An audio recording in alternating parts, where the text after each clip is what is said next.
2017च्या जिल्हा परिषद सार्वत्रिक निवडणुकीनंतर शिवसेनेने काँग्रेसबरोबर घरोबा करून सर्वाधिक सदस्य संख्या असलेल्या भाजपाला सत्तेपासून दूर ठेवले. या राजकीय कुरघोडीचा यंदा भाजपाने मिनी मंत्रालयावर काँग्रेस, राष्ट्रवादी आणि शिवसेनेच्या सदस्यांच्या जोरावर आपला पक्षाचा झेंडा फडकावून वचपा काढला.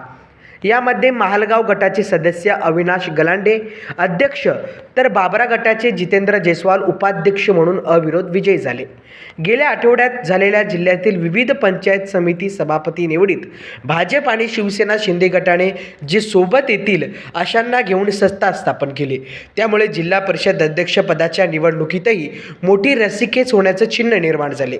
2017 ते 2022 दरम्यानचा अनुभव लक्षात घेऊन भाजपाचे स्थानिक नेते मंत्री अतुल सावे, आमदार अनुराधा चव्हाण आणि आमदार प्रशांत बंब यांनी जिल्हा परिषद अध्यक्षपदासाठी जोरदार तयारी केली. एकूण 63 सदस्य संख्या असलेल्या जिल्हा परिषदेत भाजपा 24, शिवसेना शिंदे गट 22, शिवसेना उभाटा 9 आणि राष्ट्रवादी अजित पवार गट 4, राष्ट्रवादी शरद पवार गट 1, काँग्रेस 1, प्रहार 1 आणि अपक्ष 1 असे पक्षीय बालाबल होते. स्पष्ट बहुमतासाठी 32 सदस्यांची जुळवाजुळव करणे आवश्यक होते.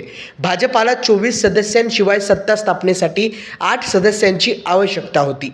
भाजपाने शिवसेना 3, काँग्रेस, राष्ट्रवादीची प्रत्येकी 1 सदस्य फोडून ही सत्ता स्थापन केली.